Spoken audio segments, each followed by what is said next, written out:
오늘 이 시간에도 또 살아계신 하나님께서 함께 하시는 은혜가 있기를 바랍니다. 지난주에 이어서 그리스도 안에서 살라라는 제목을 가지고 함께 말씀을 나누게 되는데요.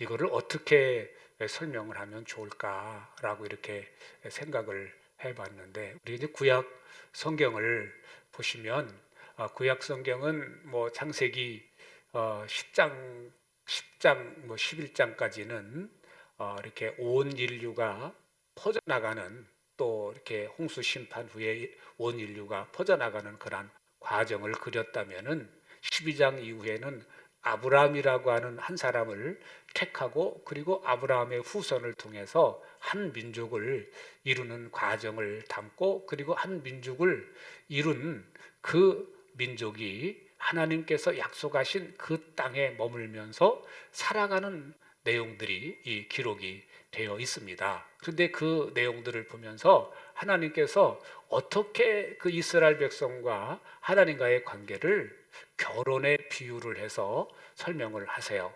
특별히 이제 그 호세아서를 살펴보면 그 호세아가 정말 결혼을 하고 아이를 낳고, 또 그 부인이 도망을 가고 다시 오고 다시 데려오고 하는 그런 과정을 보면서 그 호세아가 그 부인과의 관계가 나와 지금 너희와의 관계다라고 이렇게 설명을 하면서 끊임없이 배반하고 도망가고, 또 이렇게 또 우리 부부가 말하면 바람을 피고 또 나가고 바람을 피고 또 나가고 하는 그런 과정이 이스라엘 백성과 하나님과의 관계다라는 것을 호세아에서는 이렇게 설명을 해 주시고 있습니다. 그러면 하나님께서 이스라엘 백성들에게 요구하시는 것이 뭐냐? 하나님을 온전히 신뢰하고 하나님을 온전히 의지하고 하나님만이 나의 하나님이라는 것을 믿고 살라. 그러면 너희가 잘 되고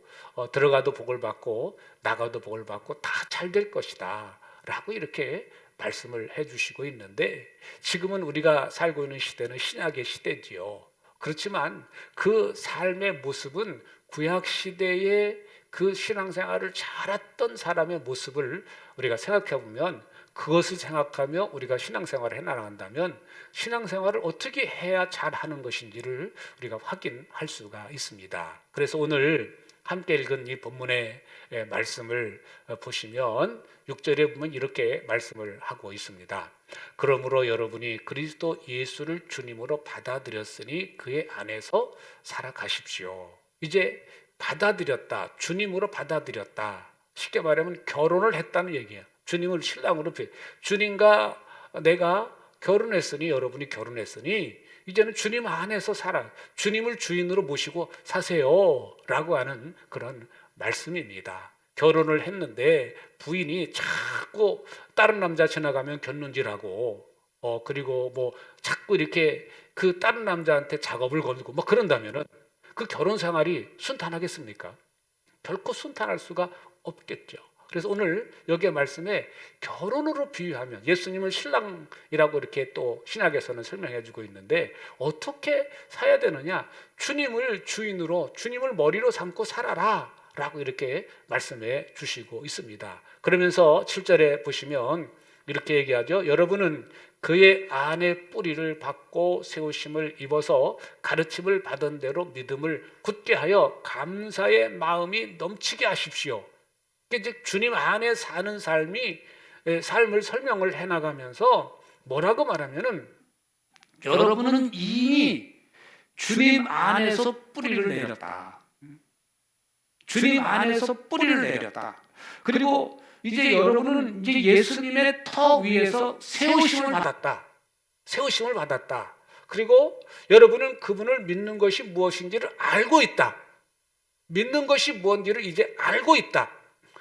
그러니까 이제는 알고 있는 대로 사세요 라고 이렇게 말해요. 알고 있는 대로, 가르침 받은 대로, 또 이렇게 가르침 받은 대로 사세요. 배운 대로 사세요 라고 이렇게 말씀해 주고 있습니다. 그러면서 그 배운 대로 사는 게 뭐냐? 삶을 감사의 마음이 넘치게 하세요라죠. 그러니까 우리의 삶이 늘 감사가 떠나지 않게 살라. 이게 배운 거예요. 이분들이 배운 거예요. 여러분, 우리가 신앙생활을 해 나가는데 근데 특별히 신앙생활이 뭐 복잡하고 어려운 것 같지만 사실은 단순한 거예요. 사실은 단순한 거예요. 그냥 내 주인이 예수님인데 예수님 말씀대로 살면 되는 거예요. 배운 대로 살면 되는 거죠. 그 배운 대로 사는 것의 가장 기본이 뭐냐? 감사예요. 감사. 그 우리의 삶을 돌이켜 볼 때 내가 늘 눈 뜰 때마다 하나님 감사합니다. 그 말이 나오는가? 내가 어떤 환경에 비치든지 자꾸 주님의 시각으로 바라보는가? 여러분, 하나님의 음성을 듣는다 이렇게 말하면 신기하시죠? 하나님의 음성을 듣고 사는 사람들의 이야기를 들으면 신기해, 나도 음성을 듣고 싶고 나도 음성을 들으면서 살고 싶다라고는 생각이 드시죠. 근데 그 하나님의 음성을 듣는 삶이라는 게 어려운 것이 아니에요. 우리는 하나님의 음성을 자꾸 이 귀로 듣는 것을 생각하는데 마음의 소리를 들으시는 거예요. 마음의 소리를. 그 마음의 소리를 어떻게 듣느냐? 여러분, 어떤 일을 만날 때 어떤 생각이 우선 들으세요. 예를 든다면 여러분, 그 점심 밥상에 딱 있는데 그 앞에서 주님, 이 밥 먹을까요? 어떻게 생각하세요? 그러면 먹지 말라고 그러겠어요? 먹으라고 그러겠어요? 응? 아유, 주님 먹지 말라 말씀 안 하세요. 그러니까 주님께서 우리에게 음성을 들려주는 것이 상식을 벗어나지 않는다는 거예요. 상식을 벗어나지 않습니다. 내가 해야 될 것이 뭔지를 내가 그냥 여러분들 어떤 일을 만날 때마다 하루에 그저 한 10번씩만, 또 여러분 자주 하실 분 하루에 30번씩만 한번 따라 합시다. 주님, 어떻게 생각하세요? 그것만 자주 질문해 보세요. 그럼 여러분 마음속에 어떤 생각이 들면 주님 이렇게 하라고요? 주님 어떻게 생각하세요? 이럴 땐 어떻게 해야죠? 자꾸 여러분들이 내 안에 계신 주님께 주님으로 모셔드렸다고 그랬지 않습니까? 오늘 말씀에 주님으로 모셨으니까 내 안에 계신 주님을 섭섭하게 하지 마시고 주님 이럴 땐 어떻게 생각하세요? 이거 어떻게 생각하세요? 어떻게 하면 좋을까요? 라고 끊임없이 여러분들이 질문해 나가신다면 내 안에 어떤 생각을 주시고 내 마음에 어떤 생각을 집어넣어 주셔서 그대로 이러면 되겠구나. 주님 그럴 때는 이렇게 살라고요? 고맙습니다. 이거 하시면 돼요. 어디로 듣는 거라고요? 내 마음으로 들으시는 거예요.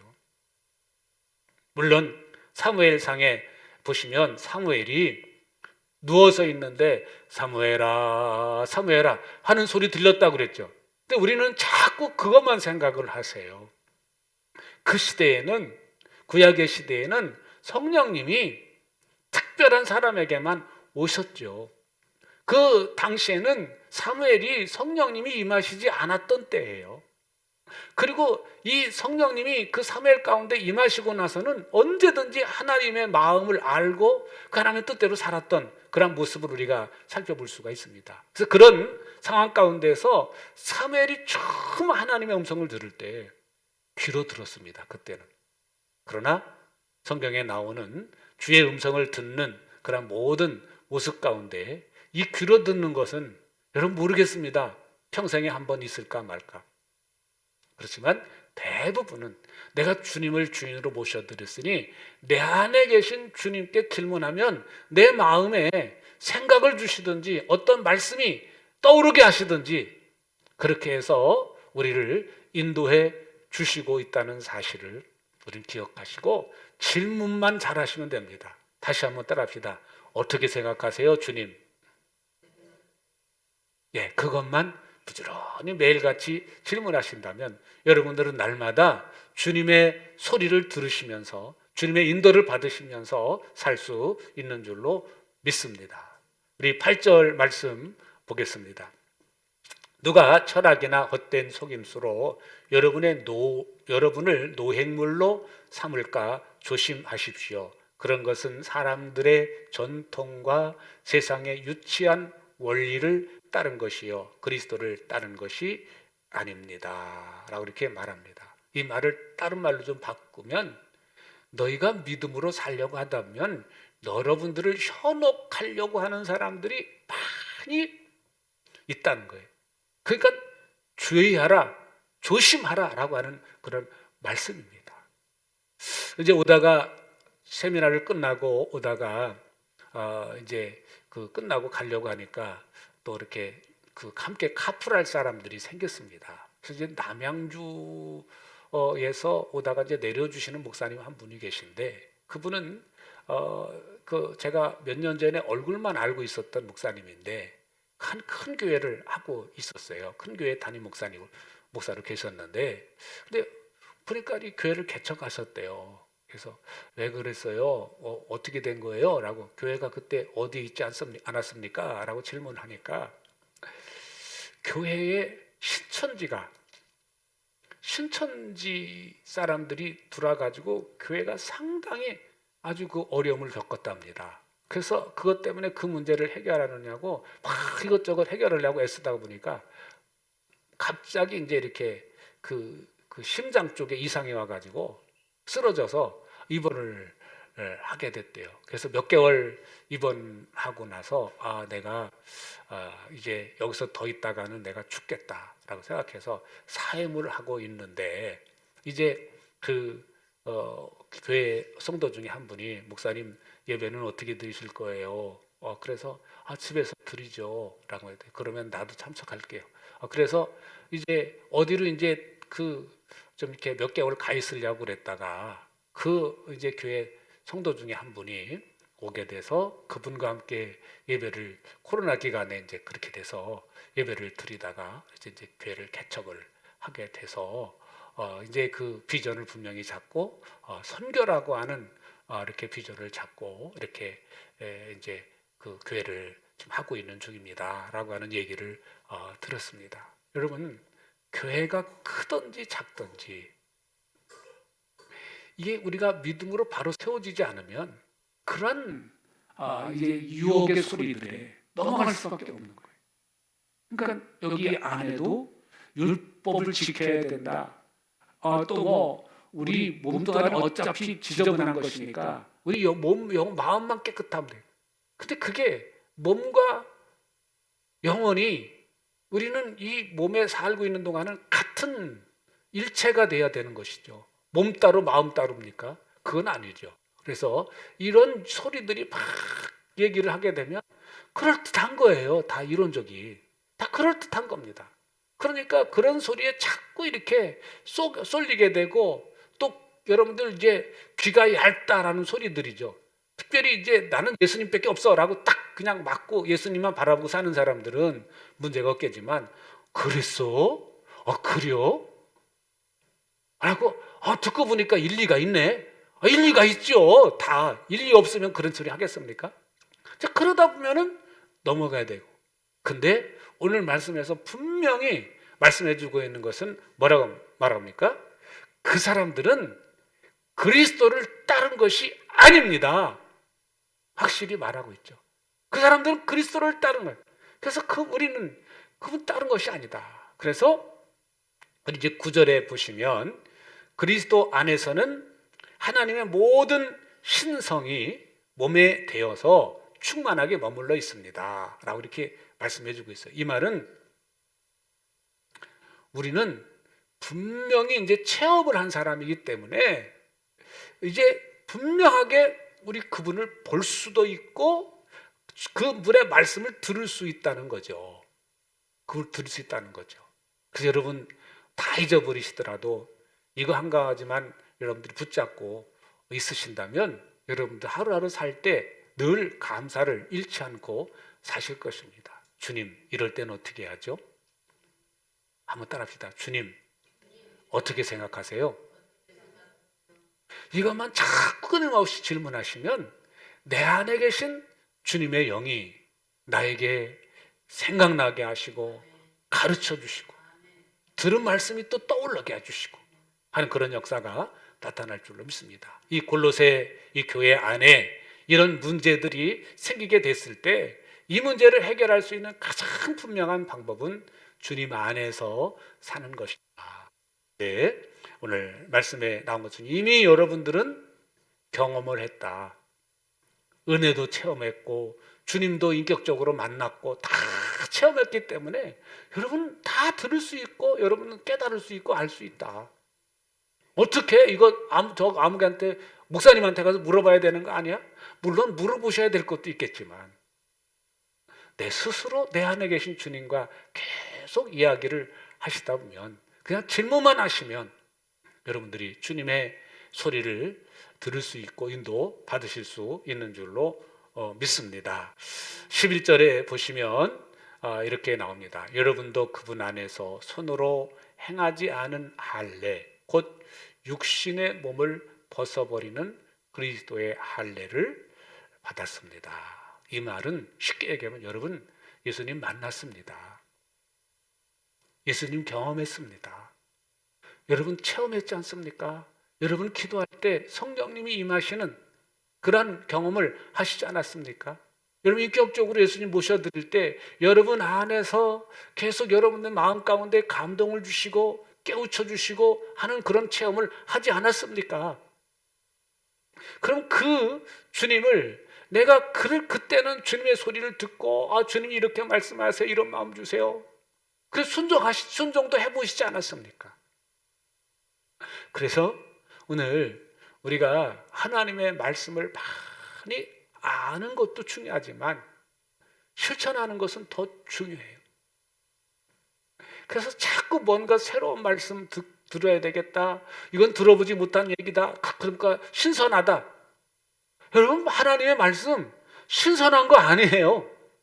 내가 은혜 가운데 머물러 있으면 그 말씀을 읽을 때마다 새롭고 들을 때마다 새롭고 하는 것이지 내가 말씀을 듣는데도 나한테 전혀 감흥이 없고 느낌이 없고 졸리기만 하다. 뭐가 문제인 겁니까? 뭐가 문제예요? 저는요 어떤 목사님은 옛날에 우리 교회 부흥에 오셨던 그 저쪽 감리교회 목사님은 너무 피곤해서 좋으시니까 막 재미있는 세상 얘기 막 했다가 눈 탁 뜨면 또 말씀 전하고 그랬다 그러는데 저는 그런 재주가 없어가지고 일단은 내가 말씀이 잘 안 들리고 졸리기만 하다. 그러면 내가 분명히 예수님 영접한 사람이고 내가 예수님을 주인으로 모셔드리고 있는 사람에도 불구하고 내가 그런 상태다라는 것은 내 상태가 지금 별로 안 좋다. 응? 별로 안 좋다. 우리 권 집사님이 이제 어머니가 90세가 넘으셨는데 폐렴이 오셔가지고 응급실에 입원했다가 또 퇴원했다가 또 입원했다 반복을 하신다고 그래요. 연세가 높으시니까 이제 폐에 물이 차서 그러신다고 그랬는데 이게 이제 사람이 이제 건강이 이상이 오면은 결국 이제 이 몸에서 영혼이 떠날 때가 되면은 질병이 오는 거죠. 떠날 때가 되면은 연세가 높으시니까 이제는 뭐 그런 상황이 되면 우리가 다 알아요. 이제는 사실 날이 얼마 남지 않았구나. 그걸 다 압니다. 왜 그런 게 일이 생기냐? 준비하라고요. 주님 만날 준비하라고요. 그래서 우리가 해야 될 일이 있다면 연세 많이 들어서 그런 상황이 왔다 갔다 한다면 이제 우리 어머니, 우리 아버지 사실 날이 얼마 남지 않았구나. 그러면 우리가 그 남은 시간 동안 뭘 해야 될까?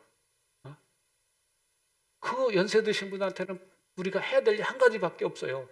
이분이 정말 예수님을 확실히 붙잡고 계신지 붙잡고 있지 않은지 그거를 점검해서 만약에 분명치 않다면 그런 부분들이 확실히 잡을 수 있도록 그 역할을 자녀들이 주변에 있는 사람들이 해 주셔야 되는 줄로 믿습니다. 오늘 우리 스스로도 내가 예배 시간에 나오는데도 불구하고 주일 예배 시간에 나오는데 내 생각이 자꾸 딴 데로 이사가고 내 마음이 딴 데로 있고 그런다면 나도 지금 영적으로 병든 상태인 것이죠. 근데 그거를 우리가 기억하고 내 스스로를 자꾸 좀 이렇게 다그치는, 그래서 내가 제대로 좀 신앙생활 하려고 하는, 주님 내가 제대로 하고 싶은데 이게 예배 시간에 가기만 하면 졸리네요.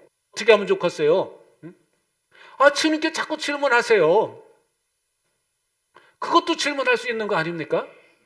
나 예배 시간에 맨날 졸기만 하는데 이거 우리 담임 목사님 보기도 참 그렇고, 그런데 주님 이럴 때 어떻게 하면 좋겠어요? 질문하면 답을 주실 거 아니에요? 한번 따라합시다. 질문하고 삽시다.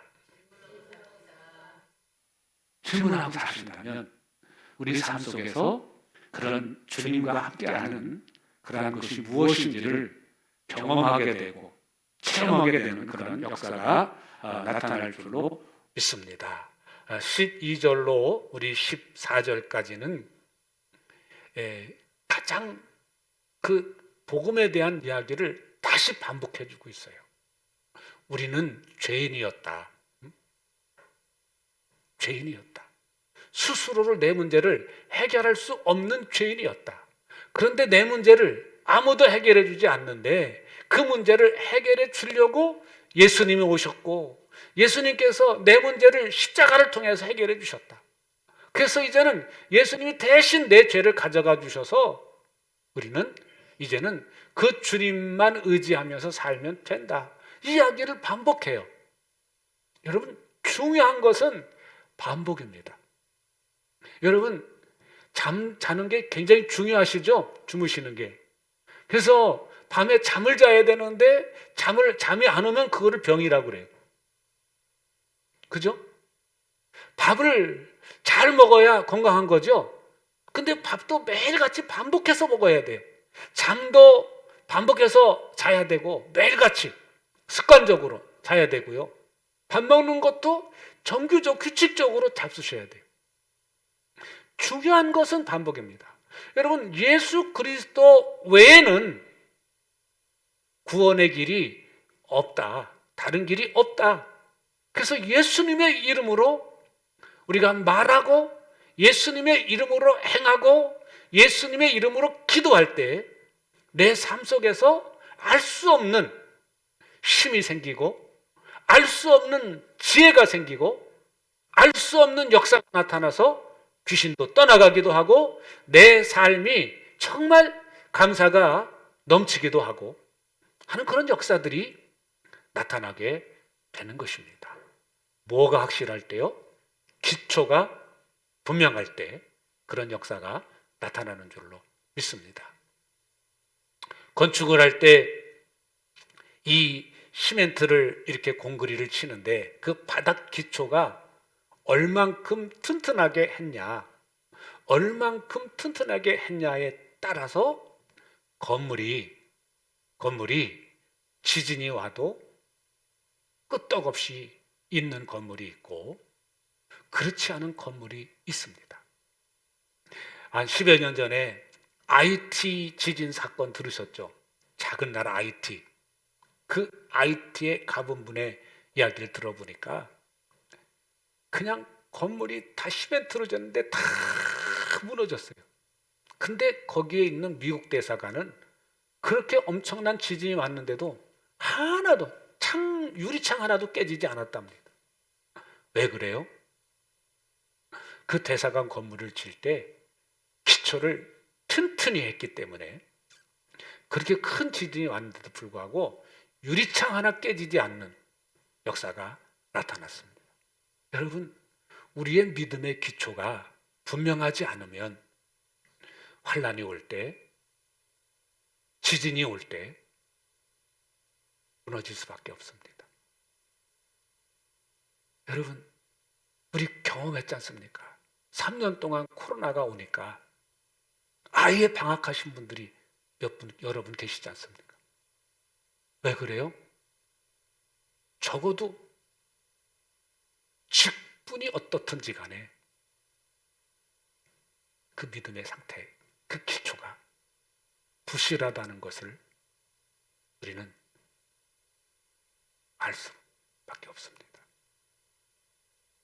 파악하고 있다면, 기초가 부실하면 이게 문제가 올 수밖에 없어요. 그래서 어떻게든지 내 믿음의 기초가 내가 예수 그리스도의 터 위에 세워져 있기 때문에 예수님 아니면 나는 무너질 수밖에 없다는 사실을 우리 기억해야 됩니다. 예수님 위에 세워진 내가 기초이신 예수님을 내가 무시한다면 어디 가서 내가 설 수 있습니까? 예수님이 내가 살아가야 되는 이유고 내가 존재해야 되는 이유가 예수님입니다. 그거 외에는 다른 것에서 찾다 보면은 내 믿음이 흔들릴 수밖에 없고 기초가 무너지게 되면 다 무너지는 것이죠. 그래서 오늘 이 14절까지의 말씀에서 그 부분을 분명하게 우리에게 말씀해 주시고 있습니다. 마지막 15절 함께 읽으십니다. 같이 보십니다. 그리고 모든 통치자들과 권력자들의 무장을 해제시키셔서 그들을 그리스도의 개선 행진의 포로로 내세우심으로써 사람들의 구경거리로 삼으셨습니다. 라고 이렇게 말합니다. 여러분, 아무리 우리 육신의 눈으로 볼 때 강해 보이고 흔들리지 않을 것 같아 보이고 철옹성같이 보인다 할지라도 주님과 함께하면은 두려울 것, 무서울 것이 없는 줄로 믿습니다. 12 정탐꾼이 그 여리고성 또 그 가나안 땅에 있는 성들을 바라보고 올 때 아주 철커덕 잘켜 있는 또 장신들, 거구들 그런 것만 보이죠. 그들의 생각에는 도저히 우리 힘으로는 될 수 없다라고 말씀합니다. 적어도 그들 10명의 정탐꾼의 눈에는 그 눈에 보이는 것만 보였고 자기와 함께 하시는 주님은 바라보지 못했죠. 그런데 그 2명의 여호수아와 갈렙은 그것을 바라볼 때 아무것도 아니다. 지금까지 주님께서 우리에게 하신 일을 볼 때 애굽에 10가지 재앙을 내리고 홍해를 가르신 하나님이시다. 그거를 기억하고 있었어요. 그러니까 저들은 우리의 밥이다 라고 말씀하셨던, 그들이 고백했었던 그런 이유는요, 이제까지 함께 해주신 하나님, 그거를 잊어버리지 않았습니다. 여러분, 나와 함께 하셨던 하나님, 내게 은혜를 베풀으셨던 하나님, 나에게 역사하셨던 그 하나님을 잊어버리면 무너지죠. 그러나 그를 기억하고 있는 사람들은 오늘 15절에 있는 말씀이 믿어지는 거예요. 이 말씀 믿어. 통치자들, 권력자들, 그들이 무장을 하고 있을 때 무섭고 두렵죠. 그런데 주님이 함께 하시면 그것조차도 오히려 그들이 무릎 꿇게 만든다라는 거예요. 저는 다음 주에 오실 그 강사 목사님이 한 얘기 중에 그 중국에 가서 그 공산당원들, 그 직원들을 만나는데 당당하게 그 목사이라는 것을 속이고 다 뭐 사업 비즈니스 비자 가지고 그런 데 가는데 이분은 그냥 이 로만 칼라 해가지고 딱 해서 나는 목사다라는 것을 증명하고 다녔더니 오히려 그 사람들이 예배 드릴 수 있는 장소를 제공해주고 그래서 당당하게 예배 드리고 그럴 수 있었다고 이렇게 고백하는 것을 봤습니다. 여러분, 당당할 수 있기 바랍니다. 어디서든지 주님이 나와 함께 하신다는 믿음 가지고 질문, 오늘 뭐만 잊어버리지 말라고요? 주님 어떻게 생각하세요? 한번 따라합시다. 주님 어떻게 생각하세요? 이거 한 가지만 꼭 기억하시고 실천하실 수 있기를 바랍니다.